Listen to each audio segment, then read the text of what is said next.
better Austin team. Must be something to beat.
Well, good afternoon, everybody, and welcome to Furman Football Monday, brought to you by Ingalls, Bon Secours, and BMW. I'm Dan Scott, the voice of the Paladins, along with head coach Clay Hendrix, coming off of the second win and as many tries for the Paladins football team, 26-0 back on Saturday in Cookeville, Tennessee at Tennessee Tech. And now looking ahead, which we'll talk about here in just a bit, to North Carolina State this weekend. Clay Hendrix, how are you? I'm well. It's good to be 2-0. Yeah, and you know, first time in your tenure here. Of course, you've started off with some pretty impressive opponents in previous years, but 2-0 to start off, that's nice. It is nice. It is nice. It'll certainly get a big challenge this week. Yeah, no question about that. We'll talk about that a little bit coming up. It's only the third time that Furman and Tennessee Tech have played. And anytime that you have a series that the last time the two teams played predated Hunter Reed working here at Furman, you know it's been a long time. Hadn't played since 1976. But the first shutout for Furman defensively since 2004, a 10-0 win over Elon, where your defense, you really can't ask for a whole lot more after 2 weeks. Yeah, you really can't. You know, I didn't know that. Was told that in the locker room after the game. I was here for that 10-0 Elon game.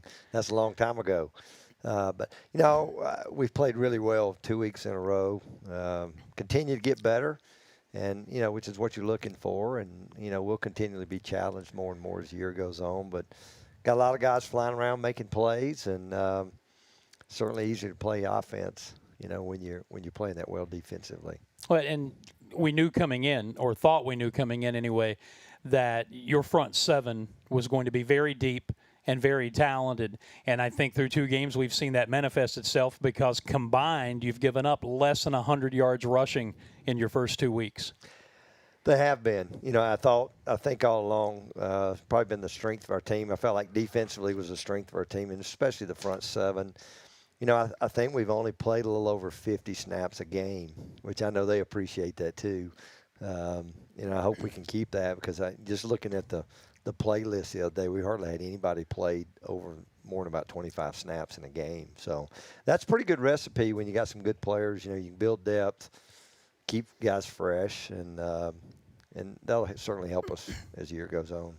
And we knew, again, thought we knew anyway, that was going to be the case coming in. And it's a bit of a departure from your first 4 seasons, the first 3 in the fall, and then, of course, the spring season, as you were building this program, getting your recruiting classes in here.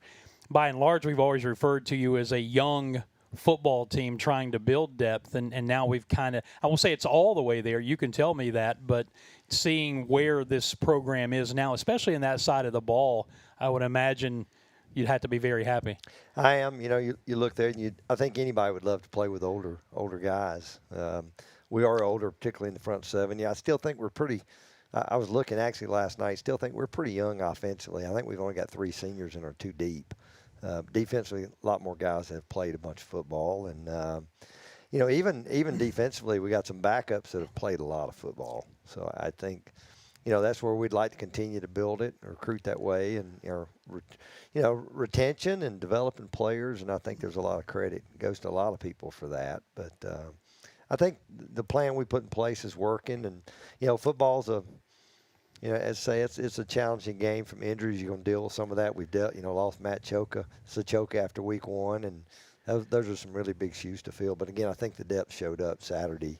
Being able to, slide another guy in there, give another guy an opportunity. Yeah, you never want to say that you can take an injury anywhere, but that's the one area of your football team where you at least had the depth to try to weather something like that. And it's only 1 game, small sample size, but so far so good.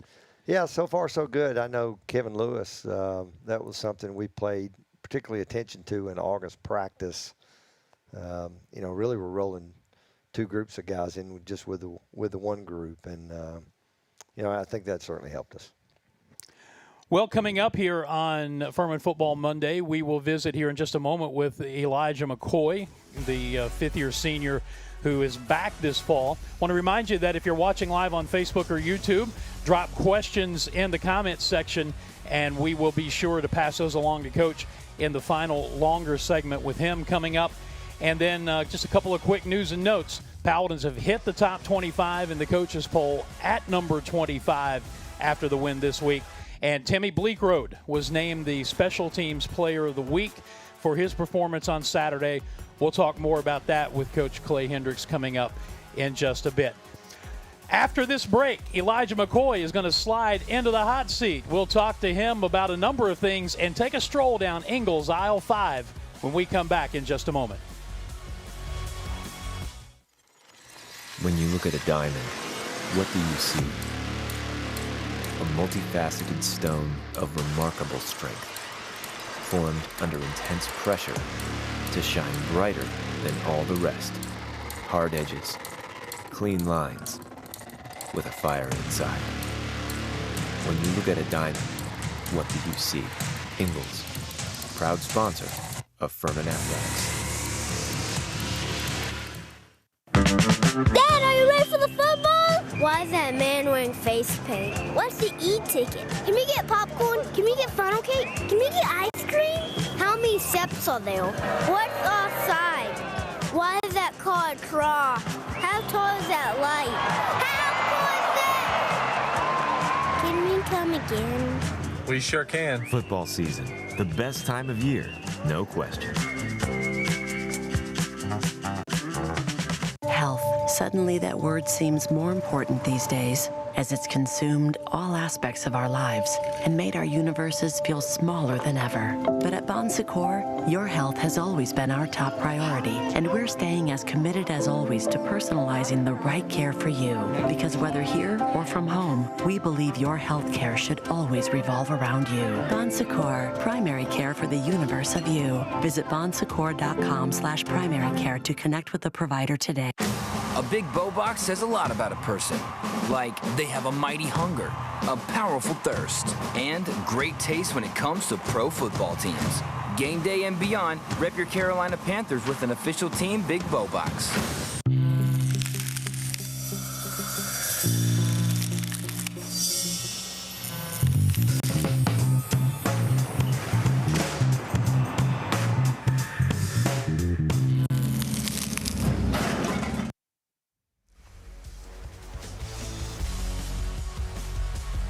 Furman Football Monday here live on campus, the beautiful campus of Furman University in the shadow of Paris Mountain. I'm Dan Scott.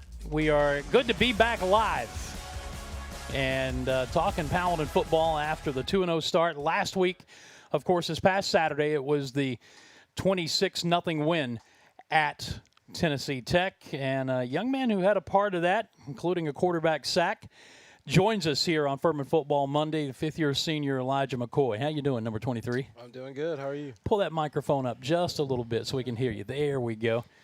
Everything good in your world? Yes, sir. Especially being 2-0. Yeah, that helps things, doesn't it? Absolutely.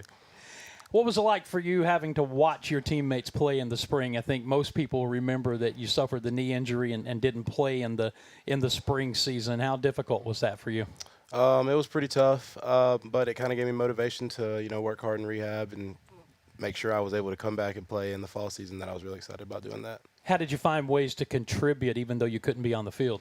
I made sure I always was around my teammates, especially when I got to be on the sideline, make sure I brought energy as much as I could. And then I was fortunate enough to be in the box some games and help the staff kind of with adjustments and marking stuff down, stuff like that. Did you get the coaching bug at all? No, I don't think so. I don't think so.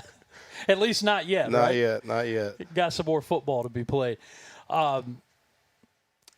Defense is playing just incredible through two games, as we talked about with Coach Hendrix a moment ago, and the rushing totals are the things that really jump off the stat sheet. Combined, you've held your first two opponents to less than 100 yards rushing, and that's as much pride and effort as it is technique and talent, isn't it? Absolutely. I mean, we emphasize that every single day. Coach Vaughn's always talking about if we stop the run, we'll always give ourselves a chance to win. So that's our main thing that we try to do is always stop the run. I know the secondary guys probably are thanking you because it's a lot easier to play defense back there if you can get pressure with four or maybe bringing that fifth guy. Blitz them when you want to as opposed to blitzing out of necessity. Absolutely. But we also make sure we put emphasis on them, too, that they're going to have to come in and fill some gaps sometimes, and they have to help stop the run as well.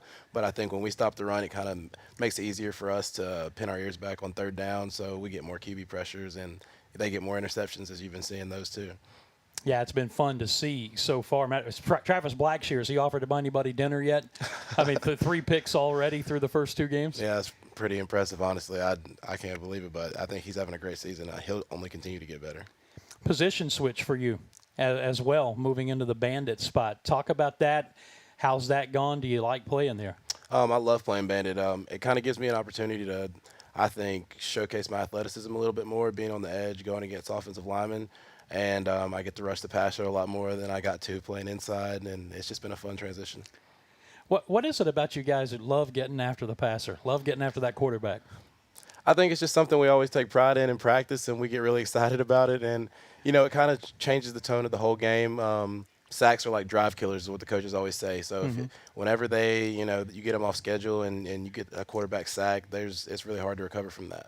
All right, are you ready to go on the hot seat? Let's do it. Let's take a walk down Ingles aisle 5, and let's play 5 questions. Don't cheat with Elijah McKoy. Question number 1. Finish this sentence. If I was not a football player, I would be... I'd say a track athlete. I was really good at track in high school, and I love doing high jump and triple jump. That would probably be what I would be doing. Question B, what are you going to be when you grow up? What are you majoring in? I'm a business major, and I want to do orthopedic medical sales when I graduate. Nice. Question number 2, last 3 artists you listen to on your iPod or musical device. I listen to Drake, I listen to Kanye West, and I listen to Khalid. Both of those first 2 just dropped new albums, didn't they? They did indeed. Look at me being hip. I knew that. Question number 3. Who was the biggest influence on your sports dreams when you were growing up? My favorite player growing up was Michael Vick, but more recently, Malcolm Jenkins. I'm a huge Eagles fan, if you can't make that connection. So I always love the Eagles. Those are 2 of my favorite Eagles players growing up. All right, question number 4. Who's the most competitive coach on the staff? Coach Vaughn, without a doubt. I mean, he's just as competitive as us. He loves to win. He loves to go against the offense at practice. Definitely Coach Vaughn. See, I love getting the different perspective from different players because normally the answer is either Coach Hendrix or George Quarles, and it usually centers on the golf course between those 2. Question number 5. We always like to go into the hometown a little bit. What's the best restaurant? Where's your go-to meal in Rome, Georgia, and it cannot be a chain restaurant? Every time I go to Rome, I go to a restaurant called Bluefin, which is like a hibachi place, and also sushi. Sushi's my favorite food, so I'm there. You can probably catch me there every single time I go home. All right, there you have it. There's a restaurant recommendation, Bluefin, right? Yes, sir. For Rome, Georgia. Looking forward to playing on the big stage at NC State this week? Oh, I'm so ready for it. I think it's going to be incredible. Great atmosphere and a night game. You know, we've got a history of upsetting that particular group, right? I hope we continue that history. That'd be good stuff. Elijah, thank you so much. Thank you. That's Elijah McKoy, the fifth-year senior. He has just gone down Ingles aisle 5 with us. When we come back, we'll have a final segment, an extended segment, with head coach Clay Hendrix as Furman Football Mondays continues right after this. Make your summer last during the Ford Labor Day sales event. Now is still a great time to buy a Ford. Choose from our F-Series, America's best-selling trucks for 44 years, and from the freshest lineup of SUVs in America. It's the Ford Labor Day sales event. Drive one, buy one today. Just announced. Now get 0% financing for 72 months on the 2021 Ford F-150. Learn more at buyfordnow.com and see your Carolina Ford dealer today.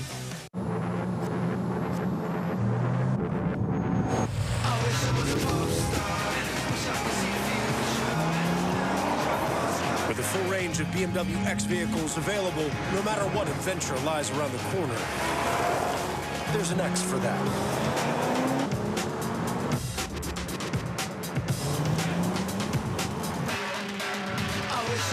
Join BMW's Accelerate into Autumn and receive a $1,000 credit. This is Mountain Dew. A rush of crisp and refreshing flavor. Delivering a bold citrus kick. Do the do.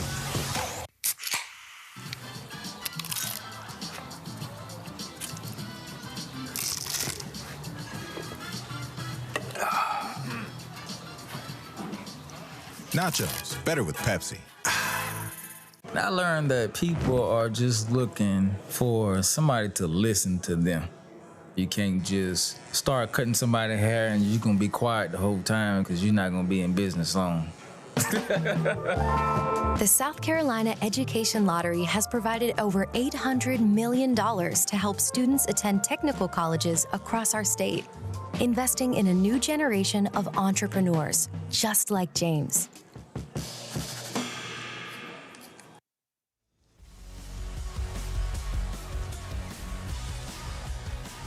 This is Furman Football Monday, brought to you by Ingles, Bon Secours, and BMW. I am Dan Scott, the voice of the Paladins. Thank Elijah McKoy for joining us.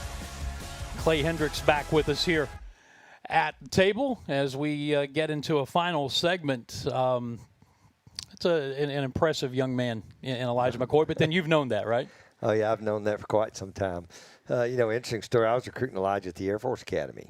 And, Elijah played a little bit of everything in high school. And I remember trying to sell our defensive staff there. And they kept saying, well, what is he position-wise?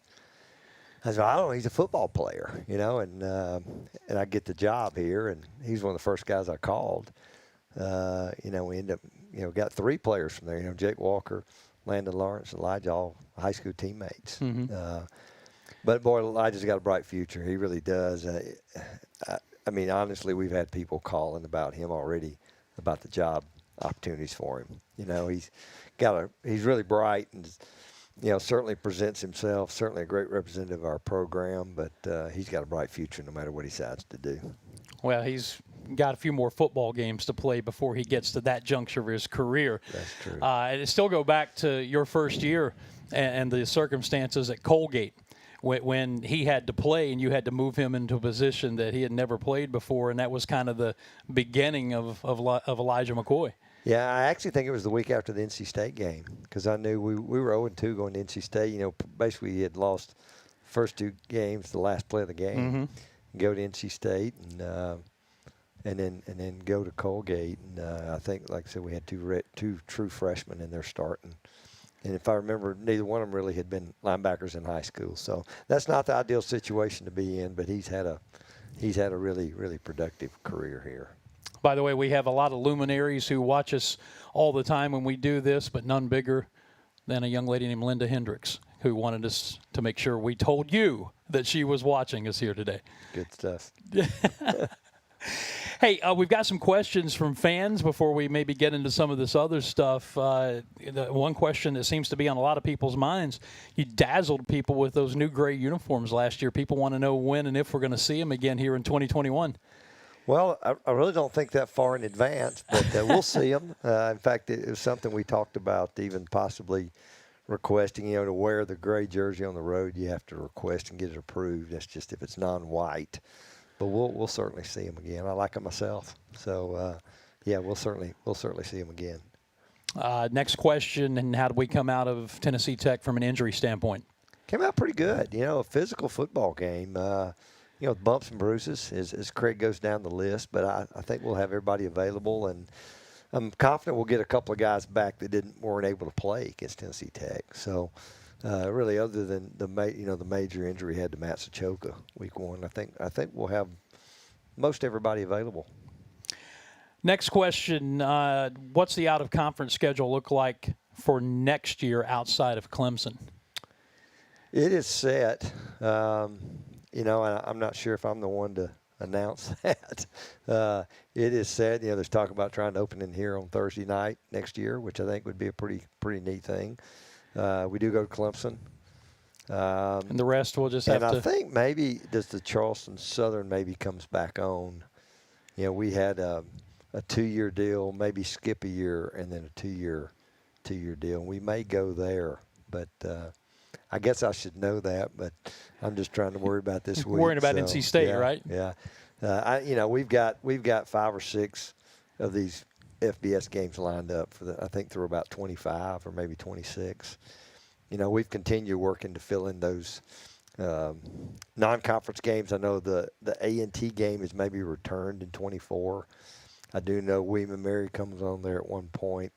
Charleston Southern, there was another home and home at some point. There may be even a year skipped in there, but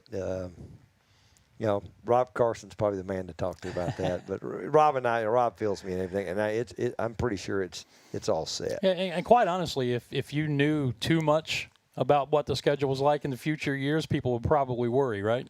Let's play North Carolina State. Well, the A&T game hadn't been on there very long. We were really struggling to find a game, and they came available. And the biggest thing we said, hey, the first one's got to be here, just to get us to 5 home games. And they were in agreement, and again, they weren't available for the return game for a couple of years, which is okay.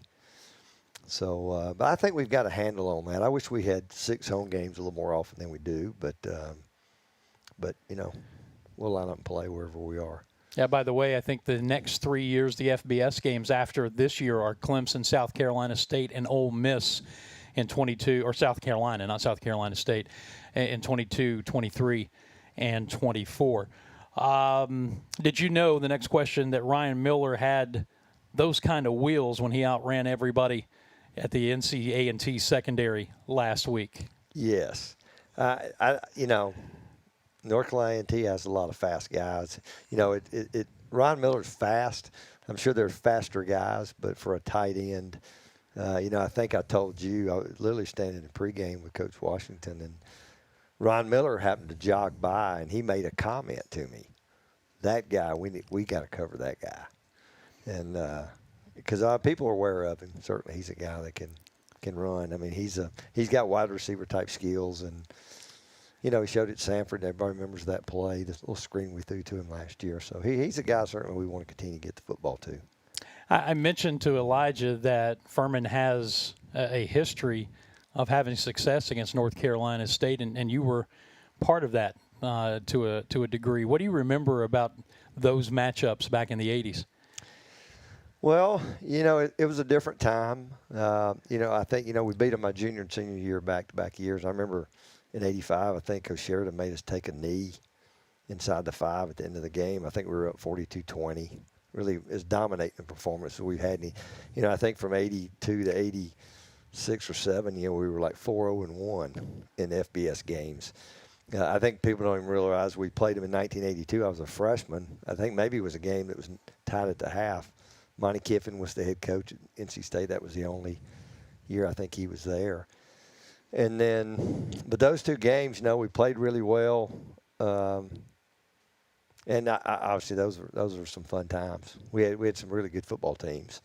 And then, it's funny, I'm there in 86 and 87 as a graduate assistant. So, when Coach Sheridan took the job there, going there, obviously we had their automatic respect just because we had played well, two games in a row. So that was a neat time. And, it's certainly, one of our goals you see on the board, I mean, we don't hide it. One of our goals is win the FBS game every year. Lost that opportunity last year because of the pandemic. And so our kids will be excited. That's one thing I don't really have a concern about. We just need to do the things to give us a chance to go play well. Well, we got about 90 seconds or so left, so let's talk about that quickly. That's the challenge coming up this week, going to NC State for a night game at Carter Finley Stadium in Raleigh. What do you see in this one? Well, I see an incredibly talented football team. Everybody says, they're the biggest challenge to Clemson, in that division. And in 17, they were really, really talented. They had the Chubb kid at defensive end, had a really talented defense. I think we're a better football team. I think they are too. But I think the thing that just stands out, size, speed, length, all those things you look at. And got to watch a good bit of that game on the bus coming back the other night. I watched some of their South Florida games, so it'll be a huge challenge for us. Where do you have to have the most success if you're going to go up there and pull off the upset? What's the key or 2 keys maybe? Well, in today's game of football, you got to be able to score points. I mean, you just have to be able to score points to win games. And then I think you have so many things in these games going against you. Just the numbers and the money, you just name it. I just think our defense will have to play really well, and then we got to find a way offensively to score some points and give our guys a chance to not only score, move the football, certainly have a chance to try to keep it away from them a little bit. So it'll take everybody. You like the idea of playing a night game up there under the lights? Yeah, I think our players will enjoy that. I'm not a big fan on the road. That's a tough deal, but I think it'll be a great environment. And I know our players are excited about it, so I'm excited about it. And I think we got a good football team. We just need to go play up to our capabilities. Well, let's go win one, right? That would be fun to do. That is going to take care of this edition of Furman Football Monday, brought to you by Ingalls, Bon Secours, and BMW. Thank you for tuning in with us. For Byron Apt, who put the show together, for Coach Clay Hendrix, I'm Dan Scott saying go Paladins. God bless you, and so long, everybody.